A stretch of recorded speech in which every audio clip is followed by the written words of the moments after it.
equivocada. 7:49 de la mañana. Miren, voy a darle la bienvenida al doctor César Azabache. Él ha sido ex procurador anticorrupción. Con él quiero... ¿Cómo está, doctor Azabache? Bienvenido aquí a Edición Matinal. Quiero que usted vea algo antes de empezar este análisis de todo lo que ha ido ocurriendo. El expresidente regional del Callao, Alex Curi, acaba de revelar que el cuestionado vocal supremo César Inostroza le ofreció reducir en 1 año su sentencia de 5 años de prisión efectiva a 4. Obviamente le dijo que se iba a su casa, ¿no? No me pidió dinero, no me hizo ninguna propuesta de ese tipo. Y Nostroza me dijo, yo sé que es una aberración esta sentencia, es una papa caliente. Yo lo que puedo hacer es rebajarla de 5 a 4 años para darte libertad condicional. Eso ha contado Curi a RPP ayer y según la versión del expresidente regional del Callao, rechazó esta propuesta porque él buscaba que fuera declarado inocente y no quería una libertad condicional por el delito contra la administración pública. Recordemos además que Alex Curi junto a Philip Butters figuran como miembros del directorio de ISA Motors, esta empresa de Antonio Camayo. ¿No es cierto? Entonces, doctor Azabache, este señor Inostroza Pariachi no solo pues llamaba a ciudadanos implicados en procesos judiciales, a Curi le ofrecía rebajarle la pena, también pasaba sentencias a otros magistrados sobre procesos en los que, por ejemplo, se ventilaban hechos tan crueles y dolorosos como es la violación a una menor de edad. Y bueno, ya ahí después está toda la recatafila de audios que usted acaba, que todos los peruanos escuchamos con estupor e indignación sobre cómo se contrabandean favores. El propio Ríos habla de verdecitos, de garantías verdes. O sea, es un asco, doctora Azabache. La pregunta, y por eso lo hemos invitado a usted como ex procurador anticorrupción, es ¿quién va a arreglar todo esto? ¿Cómo se arregla? ¿Cómo se saca esta nata podrida? Importante pregunta porque tiene varios niveles de respuesta, pero creo que el principal está en la Fiscalía de la Nación. La parte más importante de todas estas revelaciones tiene que ver con crímenes efectivamente cometidos, con relaciones más que inapropiadas en desarrollo y registradas en tiempo real, ¿verdad?, en el momento en el que se mueven. Entonces el papel del Ministerio Público y de la Fiscalía de la Nación es predominante. De ahí mi interés, mi llamado, mi pedido a que los impases que se han venido generando entre la Fiscalía de la Nación y el resto de las autoridades públicas y la colectividad y toda la ciudadanía se resuelvan, porque creo que es a la Fiscalía de la Nación y al Ministerio Público a quien le corresponde tener el liderazgo más intenso en la erradicación de este patrón de relaciones y de crímenes al interior del sistema judicial. Temo que los impases que se han producido tienen todavía pendiente una solución. Creo que lo que falta es un gesto político claro de la Fiscalía de la Nación que permita ponerles punto final y recomenzar en otras condiciones. Pero, a ver, que analicemos más lo que usted está diciendo. ¿En qué sentido, qué gesto haría falta? Porque Chávarri, en efecto, está en los audios con Inostroza, está hablando con Inostroza. Claro. Él aquí dijo que de ninguna manera Inostroza era su agente, ni siquiera su asesor de prensa, ¿no? Pero en los audios se ve pues que ambos conversan de sostener reuniones incluso con un dueño de un medio, con periodistas de medios, etcétera. Esa es una cuerda, ¿no?, que él todavía no termina de aclarar bien. O de cerrar. Perfecto, o de cerrar. Y en la otra cuerda, doctor Azabache, están sus decisiones como fiscal. Uno, unió a los fiscales de Lavallato y dijo acá, Rafael Vela y Castro se va porque él cree que no ha hecho bien su chamba. Dos, acaba de decirlo Chávez Cotrina, le ha dado todo el apoyo para desarticular esta mafia. Sí. Claro, y si realmente Inostroza fuera su mejor amigo, comprendería que hasta de repente hubiera dudado, o de repente por el escándalo dice, no, ¿sabes qué? Yo soy más amigo, puede ser mi amigo, pero más amigo soy de la verdad, ¿no es cierto? Y tres, ha enviado el caso Inostroza al Congreso a una velocidad que corresponde al ritmo que tienen que tener estos casos, ¿no? Okay, al hacer esto último, el fiscal de la Nación le ha puesto un timing al Congreso que lo pone contra las cuerdas. Ahora el Congreso tiene que procesar esta acusación constitucional rápido, a una velocidad semejante. Entonces, sí, yo quiero resaltar las buenas decisiones, son las 3 que acabas de enumerar, que creo que ponen muy bien al fiscal de la Nación. Pero en este tipo de asuntos, la moral pública es importante. Y por tanto las señales comunican, más cuando el lanzamiento de estos casos va de la mano con el impulso a un programa de reformas que está basado en los 10 puntos que ha presentado la Comisión Wagner, el presidente de la República, y que tiene que consolidarse en una comisión permanente de políticas judiciales, donde también la Fiscalía de la Nación va a tener un papel preponderante. Entonces, los gestos políticos deben consolidarse. ¿Qué hay que resolver? Hay que resolver la mala sensación, el mal sabor que dejó la primera reacción del señor Chávarri como fiscal electo, ¿no? Él pudo haber esperado horas para hacer las explicaciones que había que hacer, para presentarnos a todas y a todos una disculpa por lo que en los hechos ha sido, y hay que reconocerlo, una relación inapropiada con un juez de la Corte Suprema, el señor Nostroza, desarrollado en un tiempo en el que Chávarri probablemente, espero que así sea, no sabía lo que el señor Nostroza hacía. Sin embargo, la relación sigue siendo inapropiada, una relación de compadrazgo, de favores, medio clientelar en el lenguaje. Bueno, pues entonces hay que poner un punto final a ese patrón de relaciones, hay que pararse frente a la ciudadanía y decir, señores, lo lamento. En efecto, ofrezco disculpas, pido perdón. Exacto, yo he tenido esta relación, esto no ha debido ser así, pero bueno, ahora soy el fiscal de la Nación y esto no se repite más. ¿Cuánto cuesta un gesto de reconocimiento, corte y reinicio? Más aún si los hechos que hoy lo están pintando como fiscal de la Nación lo están validando. Si son correctos. Son correctos. Y yo espero y confío en que no haya nada más que revelar que estos gestos inapropiados de un patrón de relaciones entre autoridades públicas que creo que todos debemos abandonar. El señor Duberly Rodríguez, y esto me apena, puso su cargo a disposición de la ciudadanía y renunció a la presidencia del Poder Judicial como señal de corte de una manera de conducir las cosas que él mismo terminó reconociendo fue inapropiada. El señor Prado Saldarriaga ha asumido la presidencia del Poder Judicial pidiéndole disculpas al país por lo que en la Corte Suprema ha ocurrido. Creo que el señor Chávarri tiene que entrar en la misma lógica porque estos dos, el Poder Judicial y el Ministerio Público, van a ser los pilares de la definición de políticas judiciales transparentes que nos acompañan hacia el futuro. El impasse entonces debe resolverse porque es la Fiscalía de la Nación, regresando a tu pregunta original, la que debe conducir la parte más intensa de la erradicación de estos patrones de conductas criminales dentro del judicial, dentro del Ministerio Público, dentro del sistema en general. Ahora, muy bien, se resuelve, no sé si el doctor Chávarri, como usted acaba de decirlo, acusa recibo de lo que usted está diciendo, quizá hace un gesto político, ofrece disculpas, dice, bueno, era su amigo, no sabía nada, no lo sé, lo que vaya a decir y ya está. Y sigue su acción como fiscal. Pero, doctor Azabache, hay algo muy preocupante. Hay fiscales también, pero jueces supremos metidos en toda esta colada. Y entonces se sabe que a veces para que tu expediente suba de sala en sala, es lo que siempre dicen en el Poder Judicial, hay que pagar. Hay que pagar al secretario, hay que pagar al vocal y para que te revisen la causa.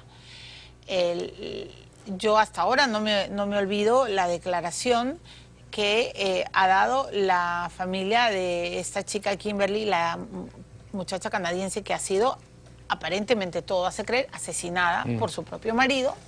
Ella ha dicho en un enlace con la prensa, doctor, que en el Perú no existe justicia y que aquí todo se compra, todo se vende. El mismo caso me estoy acordando de las hermanas de la señora, de las hijas de la señora Coronado, esta señora que fue atropellada, ¿no es cierto?, por el Cetone, que ellas también están convencidas de que solo con dinero se logran las cosas. Y entonces estoy yendo a las cosas de asesinatos, de atropellos, de desapariciones, de juicios de alimentos. En este país, doctor Azabache, todo el mundo dice que si no tienes plata vas muerta. Y si entras a la cárcel, tiene tanto tiempo esperando justicia, ¿no? Así es. Y si entras a la cárcel sin plata, peor, te fondean y te pudres. ¿Cómo, doctor, vamos a poder empezar a creer que en verdad sí se puede hacer justicia en nuestro país? ¿Cómo rompemos el círculo de corrupción? Sí, ¿cómo? La corrupción, Milagros, es un producto derivado del secreto y de la invisibilidad. El sujeto corrupto es, por definición, aquel que se mueve en las tinieblas. Si uno repasa las historias de las mafias de corrupción, va a notar que el momento de colapso es aquel en el que el sujeto corrupto acumula tanto poder e influencia que empieza a necesitar notoriedad. Cuando el corrupto busca notoriedad y se exhibe públicamente, su edificio se cae. De manera que la única forma que encuentro eficiente de enfrentar la corrupción es multiplicar los focos de visibilización. Entonces, claro, ¿qué perturba la visibilización en el judicial? En primer lugar, lo perturba la imposibilidad que tenemos todos los ciudadanos de saber quiénes son los jueces que conocen nuestros asuntos en primera instancia. Por eso mi apuesta sigue siendo, y creo que la comisión permanente que se está convocando en el marco de estas iniciativas tendrá espacio para reflexionar sobre ello, convertir el sistema de justicia en uno que se construya desde el primer piso en un sistema municipal. De manera que todos y todas conozcamos a los jueces a los que podemos acudir para tres cosas que hay que dejar en claro son los indicadores de calidad del sistema. Buscar protección, buscar que los daños que se nos imponen sean reparados y buscar que los delitos que se cometen en nuestros barrios, en los lugares en los que vivimos, sean castigados de manera oportuna en sitios visibles, porque también necesitamos centros de detención más cercanos, ¿verdad? En ese momento el sistema de justicia funciona como si el de salud estuviera organizado con 4 hospitales generales, uno en cada extremo de la ciudad. Entonces, si un niño se fractura un pie en un parque, pues tiene que ir a un hospital que está en el centro de Lima. Claro, no puede ir a un hospital municipal. E imposible conocer a las personas que nos atienden si están encerradas dentro de un edificio que por definición se va a burocratizar. También la congestión de expedientes, que es otro factor que invisibiliza al sistema, se reproduce en condiciones de una justicia que está encerrada en edificios. La justicia tiene que salir a los barrios en ese primer nivel. Claro, la justicia para la alta corrupción, para el narcotráfico, para el gran lavado de activos tendrá que tener sistemas nacionales como los que ahora existen, pero la justicia para todos, la justicia de la ciudadanía, tiene que estar cerca de nosotros y mirarnos a la cara. Esa para mí es la primera medida urgente. La segunda es reducir a la Corte Suprema. Y ahí hay que decidir, esto va a tener... ¿Cómo reducir? Reducirla. Lo que ocurre es que la Corte Suprema tiene 18 jueces nombrados titulares y 36 en actividad. ¿Le parece un exceso? Pero por supuesto, porque esos 36 en actividad son provisionales. Algunos muy buenos, ¿eh? Y esto que digo importa sacrificios personales enormes, porque hay carreras de jueces maravillosos que son provisionales, pero sin embargo son provisionales. Y en términos de ponderación, bueno, pues la provisionalidad depende no de la decisión de algo parecido a un Consejo de la Magistratura, sino que depende de la decisión de la administración de los tribunales. Y eso le da a los presidentes de la Corte poderes nefastos, cuya manera más perversa de desarrollarse vemos si leemos o escuchamos las grabaciones de la Corte del Callao con atención, ¿verdad? Porque buena parte de las cosas que se traficaban en la Corte del Callao eran los ascensos por vía del Consejo de la Magistratura o por vía de promoción de provisionales para poblar la Corte Superior de amigos. Entonces, si vamos a querer un sistema en el que se elija transparentemente a los jueces, pues ese tiene que ser el único sistema. Y para hacerlo hay que eliminar la provisionalidad. Hay que eliminar la movilidad de jueces. Es imposible que una persona vaya a un juzgado por un caso que lleva un año y se entere que el mes siguiente... Sí, le cambiaron al juez. Exacto. Entonces el nuevo juez que viene, pues recibe 4.000 expedientes y no conoce ninguno. Y tiene que comenzar de nuevo y tiene que volver a llamar a audiencias o tiene que decidir a ciegas. Esas cosas tienen que cambiar. Yo creo que las 10 iniciativas que ha presentado la Comisión Wagner y que ha recogido la Presidencia de la República abren espacio para esa discusión. Y creo que eso es lo que toca ahora, empezar a discutir las pistas definitivas para eliminar la corrupción de manera eficiente, efectiva, rápida. Muy bien. El otro punto, también lo vamos a analizar con el doctor Azabache. El expresidente Pedro Pablo Kuczynski va a tener que permanecer en nuestro país porque se le ha negado, el Poder Judicial le ha rechazado un pedido para viajar al extranjero para realizarse un examen médico. Veamos por favor la nota y luego también qué piensa usted de la decisión que acaba de tomar el Poder Judicial. Adelante. A mi consideración no procede la autorización del viaje. La documentación que la defensa de Pedro Pablo Kuczynski presentó sobre su salud no convenció al juez Juan Carlos Sánchez Balbuena. El magistrado rechazó el pedido del exmandatario para viajar a Estados Unidos y someterse a un examen médico el próximo 6 de agosto. Por su parte, el fiscal José Domingo Pérez, quien se opuso tajantemente, sostuvo que no existe una norma legal que ampare el pedido formulado por el expresidente. La persona está perfectamente conservada en salud. César Nakazaki, abogado de Pedro Pablo Kuczynski, consideró un error la decisión del juez Juan Carlos Sánchez Balbuena y aseguró que agotarán todos los recursos procesales para lograr que Kuczynski viaje. Como se sabe, el expresidente Pedro Pablo Kuczynski está sujeto a investigación preliminar por presunta corrupción en el caso Odebrecht, con impedimento de salida del país. Le rechazaron la salida a PPK, le han dicho que no está, que acá se puede atender finalmente y que solo si está en grave riesgo su salud le pueden permitir una salida. Un incidente menor, yo creo que, a ver, lo lamento, Pedro Pablo Kuczynski es un hombre mayor y evidentemente debe tener padecimientos médicos y médicos de confianza que lo revisan con frecuencia y todo esto demás, pero creo que es un error si están manejando un caso emblemático como el que representa la investigación contra un expresidente, no notar que estamos en un momento especialmente sensible donde todas las señales, todas son importantes. Entonces, si el Ministerio Público está ahora en una campaña tan intensa de asegurar fronteras respecto a una mafia en movimiento, olvidarse de eso y en otro caso emblemático pedir salir porque mi médico de confianza está en otra parte, bueno, pues hay que entenderlo inoportuno. Creo que es un incidente menor. Están cazando a jueces y el señor quiere salir porque su médico de confianza está en otro lado. No, claro. Pues no era el momento. No es el momento. Creo que hay que considerar también ese tipo de cosas, claro, porque los casos emblemáticos son casos que comunican públicamente y hay que hacerse cargo de eso, ¿no? Yo diría que en la lista de prioridades ese es un incidente que del 1 al 10, donde 1 es lo más importante, debe andar por 8 o 9. Sin duda, si es tan imprescindible que el señor Kuczynski vaya a ver a ese médico en particular, pues podrá reorganizar su expediente y volver a hacer el pedido. Si no, bueno, pues podrá esperar un poco más o podrá reemplazarlo por un médico local en interconsulta. Hay 1000 maneras de resolver ese incidente sin llevarlo a este nivel de tensión en este momento, en que estamos discutiendo otras cosas, ¿no? La portada de Perú 21 hoy día es una imagen, dice más que 1000 palabras, ¿no? Toledo tomando, puedes ponerla Rolando para que el doctor Azabache la vea, pero usted seguramente ya la revisó, está ahí, y es cuando cae, ¿no? Toledo y la señora Elian Carr veraneando, mientras que acá pues la justicia, está también el hecho de que los jueces y todo, él lo va a aprovechar para jalar agua para su molino. Va a decir que seguramente algunos jueces se han puesto de acuerdo. De hecho, la defensa de Toledo siempre intenta jalar agua para el molino, ¿no? Hace poco estuve en un proceso en el que noté que la defensa de Toledo ha presentado 2 demandas de habeas corpus contra las decisiones de extradición. Sí. Una contra los jueces y otra duplicada contra los ejecutivos, los miembros del Ejecutivo que autorizaron la extradición. Entonces uno dice, ¿qué sentido tiene esto? Pero ¿y cuál es la respuesta para esta pregunta que plantea Perú 21? Es que tiene que caer en cualquier momento. ¿Qué es lo que ocurre?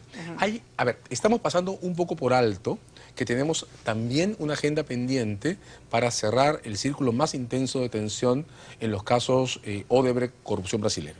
Esa agenda pendiente pasa por la cuestión de la reparación de los daños que la corrupción ha hecho, que creo que en este momento debe cerrarse ya, pues no podemos crear tanta tensión institucional como para manejar los 2 paquetes de casos al mismo tiempo. Hay que cerrar esa reparación con Odebrecht ya. Hay que resolver el gran problema del caso Toledo, que tiene que ver con la imposibilidad que hasta ahora hemos tenido para sintetizar en un solo proceso 2 expedientes más o menos vinculados, nadie sabe exactamente cuánto sí y cuánto no, que se llevan, y esto es inexplicable, con 2 códigos de procedimientos distintos, ¿no? El antiguo caso de Coteva, con el código de 1940, con un fiscal y un juez, y el caso de las IRSA, con el código del 2004, con otro fiscal y otro juez. El Ministerio Público, el Judicial y sobre todo el Parlamento creo que ya tienen que ponerse de acuerdo en definir los instrumentos legales que permitan que al momento de acusar a Alejandro Toledo llegue al tribunal una sola acusación por un solo caso unificado, con una sola discusión que simplifique todos esos entrampamientos. Sin duda, y esto hay que tenerlo en cuenta y es algo de lo que hay que hacernos cargo, el procedimiento de extradición va a ser largo. Lo que ocurre es que ya no recordamos, porque ha pasado mucho tiempo, cuánto tomó la extradición de Alberto Fujimori. Pero, por ejemplo, la extradición de Alberto Fujimori se realizó hacia el 2007-2008. Y los casos eran del año 2000. Claro. Y el procedimiento en sí mismo tomó un año entero más. Y además fue posible, ¿no? Porque Alberto Fujimori se equivocó y fue el país equivocado. Sí, las extradiciones son largas y hay que hacernos cargo de eso. De modo que el caso Toledo se resuelve con que la acusación se presente, quede unificada y quede claro que para poder juzgarlo solo falta que venga. Ok, y bueno, terminó esta entrevista, doctora Azabache, diciéndole algo. Siento como una especie de nostalgia por las procuradurías cuando funcionaban. La última vez que he visto a procuradores activos ha sido con Julia Príncipe, y bueno, usted también era un gran procurador anticorrupción, pero los procuradores, que son los defensores del Estado, siento que ahora están dormidos. ¿Usted siente lo mismo?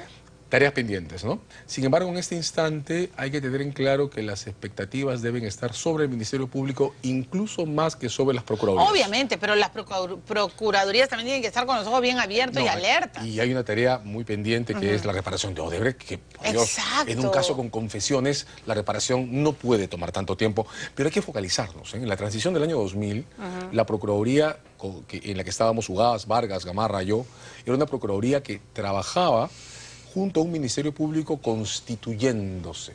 De modo que mucho del posicionamiento que adoptamos tenía que ver con ayudar y compensar al Ministerio Público. Ahora, las fiscalías son muy fuertes, están muy bien entrenadas y están en pleno despliegue. De modo que ahora solo hay que resolver esos impases institucionales, digo solo, pero es muy importante, para que el Ministerio Público pueda ocupar el protagonismo y el rol director que le corresponde en estos casos. Porque además la ciudadanía está más que viendo. Pero por supuesto. Expectante. Y eso es muy importante. Muy bien, muchas gracias, doctora Azabache, como Encantado. siempre. Gracias por su análisis. Bienvenido siempre al programa.